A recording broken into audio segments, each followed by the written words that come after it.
Mes chers amis, j'ai le plaisir de vous présenter une personnalité nationale exceptionnelle que l'on ne présente plus, tant Roland Quérol, ici à nos côtés, est connu médiatiquement et apprécié par la profondeur et la pertinence de ses analyses politiques, socio-économiques et sociétales. Notre tradition humanisme et action a besoin de ressourcement, de réflexion pour éveiller et réveiller la conscience des lions aux enjeux de notre société. Quelle est la place et le rôle du citoyen bénévole dans notre démocratie? Quel sera le sujet développé par Roland Quérol? En ce temps de crise où le citoyen est d'abord préoccupé par la situation socio-économique, emploi, chômage, avenir de nos enfants, le besoin de réalisation de soi, le dépassement de soi, la fameuse pyramide de Maslow, n'est-il pas substitué aujourd'hui par une forme d'individualisme où l'autre est davantage perçu comme une menace, parfois? Par ailleurs, dominé par les sciences et les nouvelles technologies, l'homme contemporain n'aspire-t-il pas à plus de relations humaines, de l'être plutôt que d'avoir, de retour vers un essentiel qui donne du sens, le don de soi, la main tendue? Dans cet esprit de générosité, faire quelque chose pour quelqu'un, aujourd'hui, les seniors semblent montrer le chemin en s'engageant dans l'humanitaire, par exemple, pour rester utiles, solidaires.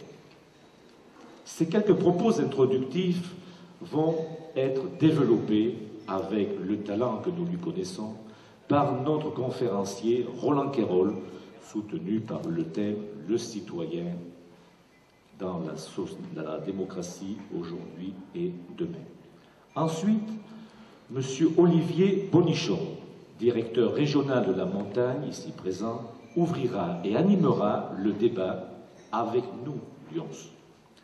Mes chers amis, n'hésitez pas à poser des questions. L'avenir de notre lionisme a besoin de ce débat. Je vous remercie. Alors il n'y a plus de différence du tout entre les comportements des hommes et des femmes. Regardez les résultats des sondages dans les journaux. Lorsqu'on a la gentillesse de vous fournir le détail des résultats, vous verrez que sur aucun sujet, il n'y a plus de différence significative entre les hommes et les femmes. Sauf de temps en temps sur la paix et la guerre, les femmes sont restées plus pacifistes que les hommes. Sauf sur un sujet de ce type, on a une grande convergence. Électoralement, pour la première fois en 1986, les femmes ont été plus nombreuses que les hommes à voter socialiste. Les veuves de la guerre de 14, qui expliquaient largement la différence, sont plus là pour faire cette différence statistique, et les femmes nouvelles travaillent autant que les hommes, se répartissent de la même façon que les hommes sur l'échiquier politique. Elles sont aussi devenues plus libres par rapport à leurs conjoints. On disait, une femme vote comme son mari, une femme pense comme son mari sur le plan politique, et au fond, à bien des égards, c'est naturel. L'une des raisons pour lesquelles on se retrouve ensemble, c'est aussi une certaine communauté d'idées ou d'engagement. Mais quand même, aujourd'hui, les enquêtes nous montrent qu'un quart des femmes, ce qui n'est pas rien, votent différemment de leur mari et donc réciproquement. Donc ces explications statistiques ne marchent plus, ni par catégorie sociale, ni par sexe. Ne parlons pas des vieilles explications par les traditions familiales. On votait, on pensait, on se situait comme son père ou son grand-père. Cela, ça n'est plus vrai du tout. On est exactement à la moitié. La moitié des jeunes d'aujourd'hui votent dans le même sens que leurs parents et la moitié dans un sens différent. On ne peut pas faire mieux comme répartition aléatoire. La liberté est devenue la règle. Il n'y a plus qu'une catégorie d'explication sociologique du comportement politique des citoyens qui marche, c'est la pratique religieuse. Plus on se situe en France parmi les catholiques pratiquants réguliers, plus on vote à droite et plus on pense conservateurs. Plus de 80-85% des catholiques pratiquants réguliers votent à droite dans toutes les élections. Catholiques pratiquants réguliers, ça veut dire des personnes qui se déclarent catholiques et qui vont à la messe. Ah, qui vont à la messe, c'est tout le problème. En 1945, c'est vieux, mais c'est quand même pas un autre millénaire. En 1945, 45% des Français allaient à la messe toutes les semaines. Les sociologues aujourd'hui sont forcés d'appeler pratiquants réguliers des gens qui vont moins souvent que ça, parce que sans quoi il n'y en aurait pas assez. Donc on s'est mis à appeler pratiquants réguliers des gens qui vont à la messe au moins une fois par mois, et même comme ça, on n'obtient plus que 8% des Français. Alors, voilà, les catholiques pratiquants réguliers votent toujours autant à droite, 80 ou 85%, mais à l'époque c'était sur 45% des Français, aujourd'hui c'est sur 8%. Donc l'explication statistique par la variable religieuse marche toujours, mais c'est la religion qui ne marche plus et qui fait que, au fond, l'explication totale par la religion est devenue une explication accessoire du comportement politique des citoyens.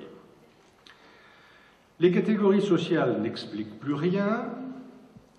L'explication par l'adhésion à des valeurs idéologiques, là aussi si j'ai le temps j'y reviendrai peut-être, explique aussi de moins en moins. Simplement une donnée frappante entre mille. Si le sondeur propose n'importe quel mot en isme, se terminant par isme, s'il propose n'importe lequel de ces mots aux Français, socialisme, libéralisme, communisme, capitalisme, la majorité absolue des Français sur chacun de ces mots dit qu'ils n'aiment pas ce mot. Nous rejetons toutes les valeurs totalisantes, nous rejetons dans ce pays, en majorité absolue, tous ces mots en isme, tous ces mots qui essayent de résumer de façon totalisante, sinon totalitaire, la vision et l'avenir du monde. Le changement idéologique, c'est cela, et tout ça s'accompagne d'un mouvement sur lequel je voudrais insister un peu plus, qui est le rôle des médias dans cette affaire du changement du citoyen par rapport à la politique et par rapport à la démocratie. Je le fais parce que je crois qu'on est tous les uns et les autres extrêmement sensibles à ce poids de plus en plus important des médias dans le façonnement même de notre système politique. D'ailleurs, je ne sais pas si vous avez remarqué, quelle que soit la réunion à laquelle on assiste, sur n'importe quel sujet, moi j'en fais beaucoup dans beaucoup d'endroits de France, sur des thèmes très divers. Très vite, dans les premières questions qui sont posées, dans les premiers éléments du débat, les gens lèvent la main pour se plaindre des médias, d'abord de la télé, mais aussi, cher Bonichon, de temps en temps aussi des autres médias. Il y a une espèce de malaise par rapport aux médias. On sent tous qu'il y a un problème du vivre avec les médias dans une démocratie comme la nôtre. Alors, je voudrais en dire quelques mots, parce que c'est un de mes thèmes de recherche, donc il faut bien que vous y passiez aussi comme mes étudiants, et parce que je crois que c'est au cœur d'un de nos problèmes. Vous savez comment sont les profs, ils aiment bien qu'il y ait un début à une histoire. Comme je suis un peu prof, j'ai cherché un début, alors j'ai trouvé une date, je sais qu'elle est discutable, on pourrait en trouver 20 autres, mais c'est la mienne, et je vous la donne, c'est le 23 septembre 1952. Pour moi, tout a commencé le 23 septembre 1952 avec le discours de Tschekers.